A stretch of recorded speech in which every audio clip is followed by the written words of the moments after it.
जय भीम नमो बुद्धाय। साथियों, आज कितना अच्छा लग रहा है। बाबा जी जो सिखा कर गए हैं, हम भूल जाते हैं, साथ काम कर लेते हैं, लेकिन एक साल में बाबा जी का जब जयंती आता है तो बच्चों कितने उल्लास के साथ ये जयंती मनाते हैं।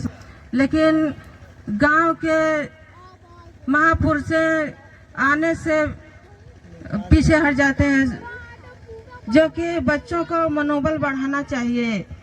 साथियों, वही कहानी आती है कि दो गधे जा रहे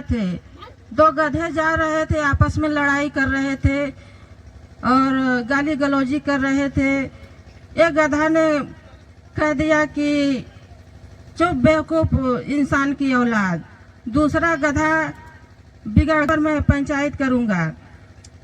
तो साथियों, वो गधा गांव आया और पंच को जुटाया, पंच को इकट्ठा किया। पंच ने पूछा क्या बात है, किस लिए पंच इकट्ठा किए हैं।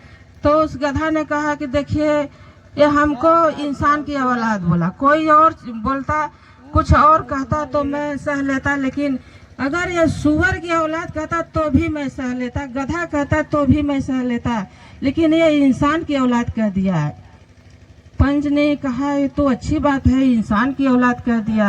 गधा बोला नहीं नहीं, ये इंसान की औलाद कह दिया मुझे अच्छा नहीं लगा, क्योंकि मैं 2-4 बीघा में अगर चल जाता हूँ, तम्बाकू बोया रहता है, मैं एक भी पत्ता तम्बाकू का नहीं खाता हूँ। गांजे के खेत में पहुँच जाता हूँ, वहाँ भी चरता हूँ अपना, लेकिन तो गांजे के एक भी पत्ते को हाथ नहीं लगाता हूँ। दारू के ठेके के पास में जाता हूँ, आता जाता हूँ, उसी रास्ते से बैठता हूँ, उठता हूँ, लेकिन दारू को हाथ नहीं लगाता।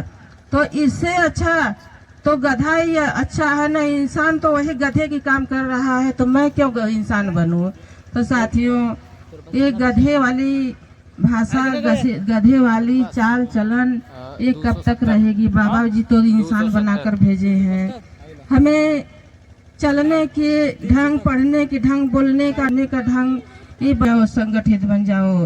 लेकिन यहाँ तो नफरत ही नफरत भरी है, कौन किसको समझाए।